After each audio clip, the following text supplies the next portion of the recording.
Hi, this is Rabbi Marcus Rubenstein. It's nice to talk to you again, and it's nice to have you back for the shiur. Really happy to have you here, have you listening. It's my privilege, really. We're in Parsha Vayera, and we're going to start learning Chassidus in the Parsha. We're learning from the Meor of Shemesh again this week, and it's very, very exciting. We're going to be learning about the Parsha, the part in the Parsha where Sarah is told, Abraham and Sarah are told, Abraham's told first, and then Sarah, that she's going to Sarah's going to have a baby, and they don't believe at first that this could possibly happen because of their old age. The Meor Shemesh was going to ask some questions, and this time I'm more interested almost in what is beyond what the Meor of Shemesh is saying, kind of the next step the Meor of Shemesh could have taken in this discussion, and I think his Torah here leads to some interesting places. So let's start. V'Avraham v'Sara zakenim ba'im b'yamim chadel lichyot Sara orach kenashim. That's the verse from the Torah, meaning Avraham and Sarah were old. They were getting old in their age. Ba'im b'yamim. They were getting up there in age. Chadal lichyot l'Sara. Sarah stopped having the way of nashim. She stopped getting her period. She stopped menstruating. She stopped having the physical signs that she is able to get pregnant, or so. Now let's keep going. And she basically says back to them, "Achrei baloti aiti lai ne'eva adoni zaken." I've stopped having my ability to have children. And my husband, he's quite old. He's not going to be able to do this. I doubt that we're going to be able to have a child. And which point Hashem returns and says, "Lamod ashuv alecha," and at the appointed time I will return to you. And we know what happens next. Sarah conceives, and a miracle happens in that regard. So the Meor of Shemesh continues, "Me'al ra'ui lahavin eich imanu Sarah tikei chas v'shalom mechoseret emunah shalola ha'amin beniflot havareit rach shmo sheyachol yiten la zera af be'et ziknatam." So he has the question here.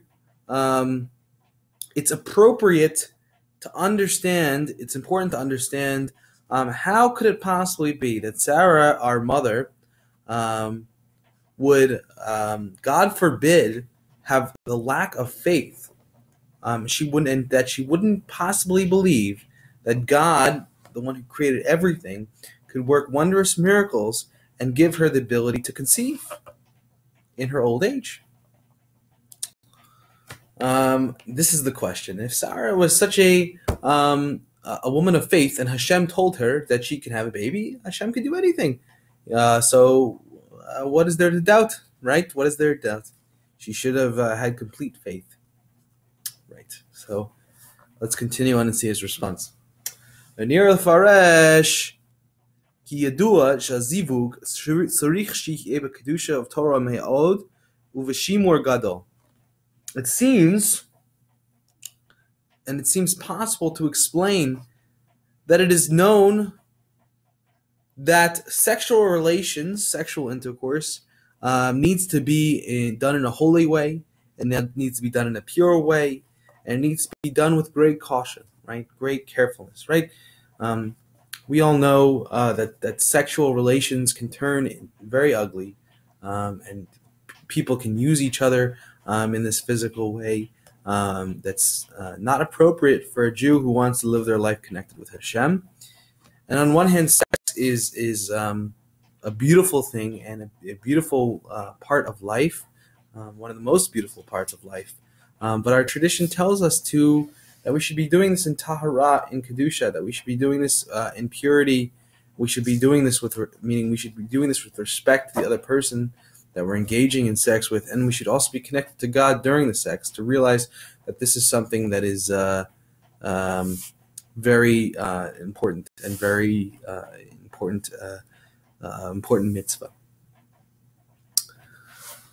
So he goes on to say, "Emnam Afal piken mina nimnahu lamshich neshama haTorah me'olam elyon lahachnisa be'olam zeh hashafal v'hagashmi. But however, nonetheless, it is very unlikely to continue to bring down a really holy, pure soul from the upper worlds and to enter it into this physical world through such a physical act, right? That it's so unlikely in general to bring something so holy as a new child, as a new Jewish child. Every Jewish child we have at every bris we say could be the Mashiach. This holy person could be brought down through such a physical act that's in some ways very unspiritual, right? It's very physical.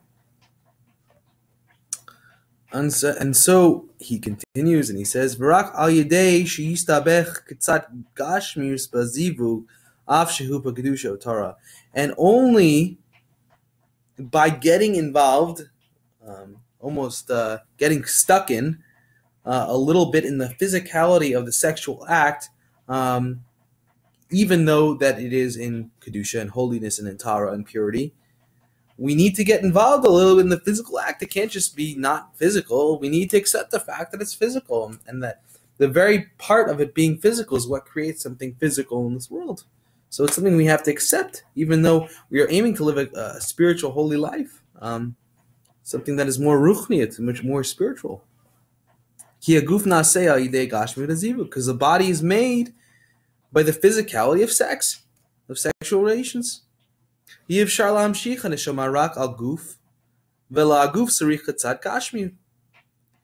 not possible to bring down a holy soul except by doing it with the body.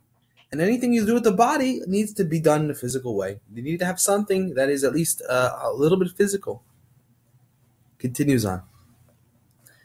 Abraham Sarah Vesara Kavar Nizdachahu Gufam Meod. So Abraham and Sarah were very spiritual people. They purified themselves all their life to get to a certain point of holiness, and became very spiritual and not as concerned about the body. And they were almost completely connected to the spiritual. Remember, we think of Abraham and Sarah as some of the greatest tzaddikim who ever lived. And they're the ones that started Judaism. That's why God chose them to really birth the Jewish people. And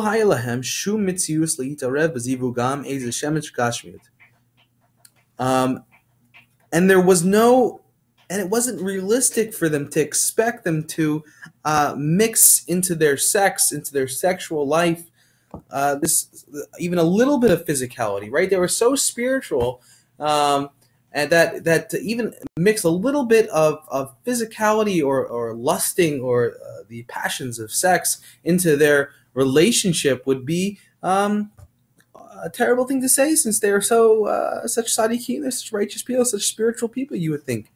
And even v'zivugam haya b'kedusha v'torah b'li shum gashmi klal, we even have it as a tradition that their sexual relations were in total holiness and total purity, without any kind of attention to the physical. Right? It was completely for spiritual reasons, completely to bring down a holy soul into the world. Nothing about the physical pleasures, or God forbid, right? They're spiritual people. How could they possibly feel such things? K'muvar b'Zohar Kodesh, as it explained in the Zohar, the magnum opus of Jewish mysticism, al pasuk ve'et nefesh aser asu b'charan.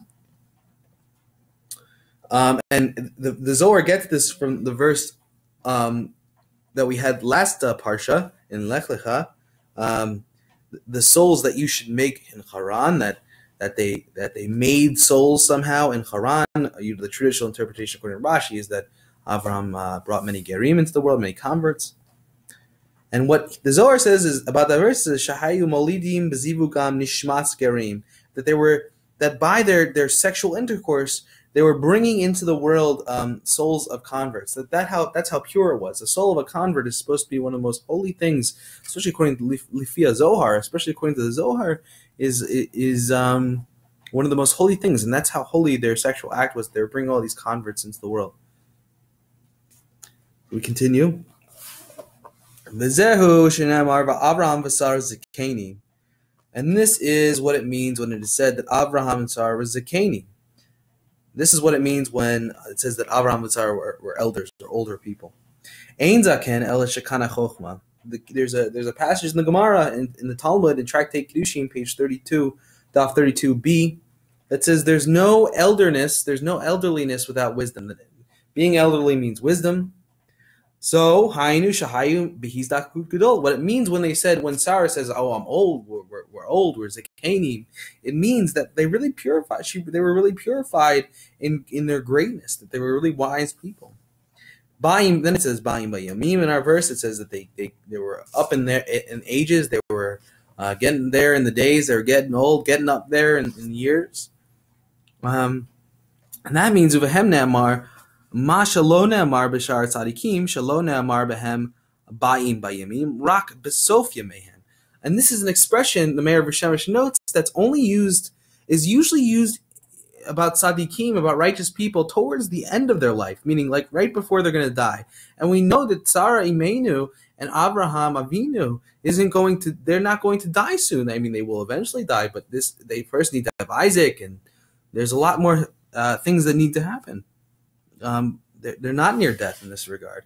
So it is strange to say Bayim Bayamim at this intermediate stage in their lives. V'kan ne'amar Bayim Bayamim, and here it says Bayim Bayamim. It has this expression they're getting older in their days. Rote lomar, meaning Shaba'u ba'orot gedolot haburim me'od b'li shum tarov gashmi klal. And what this really means then is the inner meaning, the panimiyut, the inner meaning of this expression here is that they've come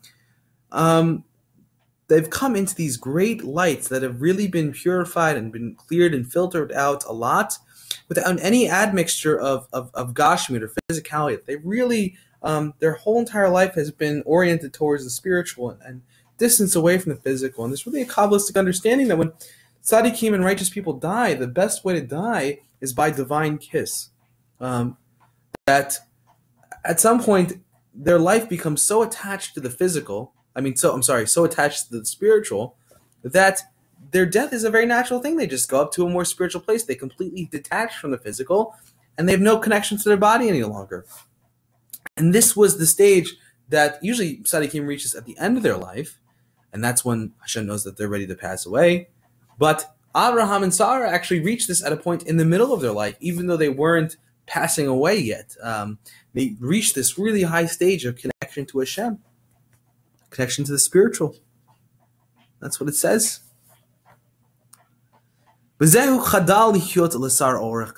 this is what it means when the pasuk on the verse says, and Sarah stopped having her menstruation cycle, going by the ways of women in a literal sense.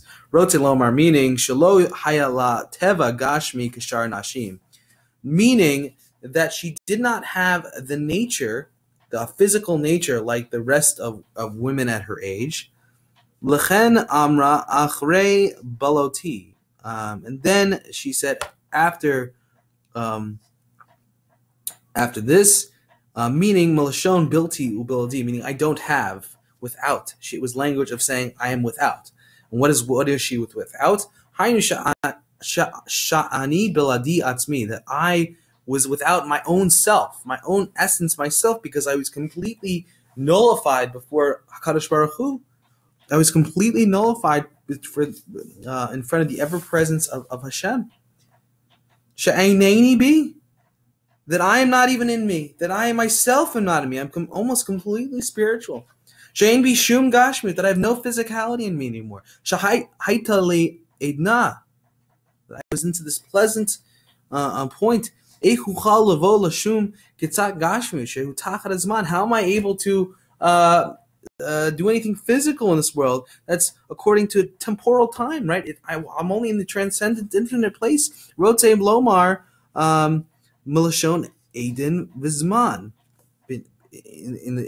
This means in the time of temporality. Vadoni zaken. What does it mean when she said at the end, my Lord is old, meaning my husband is also old? Rote lomar, she was devek ba'Hashem yisbarach meod kolashon zaken ze konei chochma. That she was clinging to God. In her wisdom, she was actually clinging to God. It actually has nothing to do with Abraham. She was just clinging to Hashem in Chokhmah.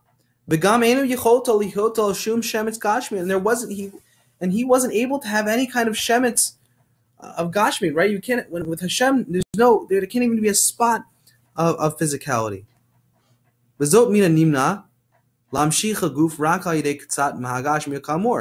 this is why it seemed unlikely to her for her to be able to bring a physical object into the world, because she was so spiritual. She's so attached to Hashem.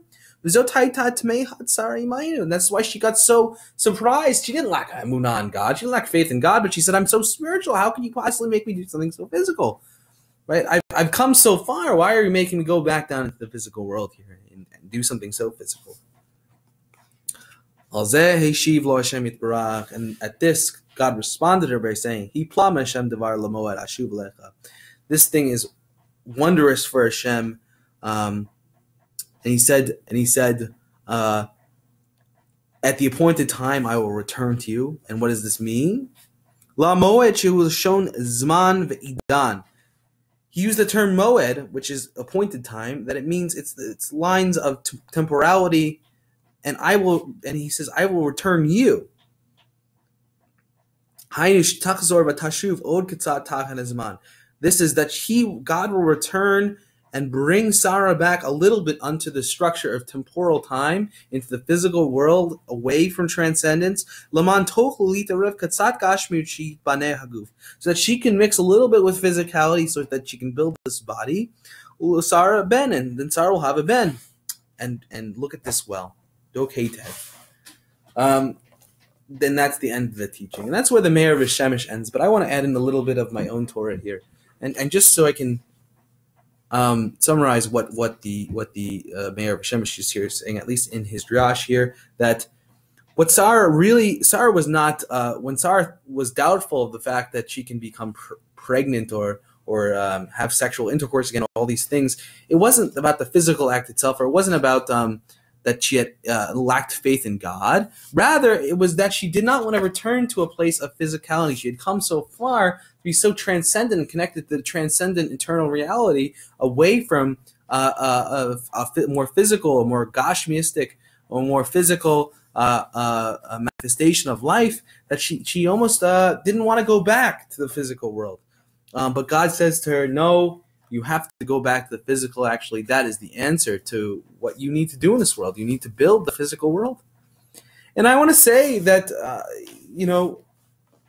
I would add on to this, and I think the Meor of Shemesh is sort of going here in God's answer to Sarah, that in order to truly manifest Kedusha in this world and do what Hashem wants of us, we need to be connected to the physical. We cannot incriminate things like the pleasure of sex, or the pleasure of eating food, or the pleasure. We can't say that it's the worst thing in the world. Yes, is it very easy? Can bring us away from God? Yes, can it truly bring us away from transcendence? Yes.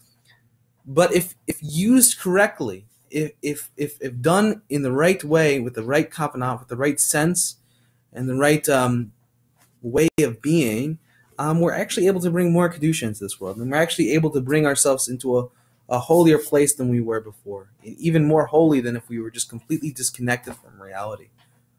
And I want to say this even more: the goal in Judaism, again, is not to be up on some mountain somewhere, being a monk somewhere, connected to Hashem. The point of reality is to be connected to Hashem in this world, in community, and bring that to other people.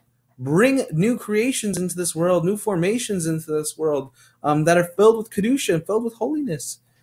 This is the tough key. This is the job that Hashem has given us in this reality, to bring down what is infinite, transcendent, into this world and make it nigla, reveal what is nistar, what is secret, reveal this godliness, this transcendence within our temporal time structure. And the second you say, I'm going to disconnect from temporal reality, I'm going to disconnect from the events in my life, I'm going to disconnect from my community, I'm going to disconnect from what's going on in front of me in the most simple, physical way, is the second you're not really doing what Hashem wants of you. And I think that's in some ways what Hashem is saying to Sarah, that how could you How could you say, I know you've become very spiritual and that's great, but the whole point of becoming spiritual is that you could bring it down back into my physical world. Because my dream is that the spiritual and my presence can actually dwell within a temporal time, which I myself am unable to do in that regard, right? Without humans, my creation. The human is the bridge between the temporal and the transcendent. So I bless us that Vayera, we'll be able to actually see this, and this will appear in our world, that we can bring God into this world, that we can bring holiness into this world by connecting to it in the deepest way, by bringing us to a place of transcendence, of complete spirituality, only to bring it back to the greatest physical things in our world, to truly reveal God in our world in the deepest of ways. Shabbat Shalom. I hope you have a great week.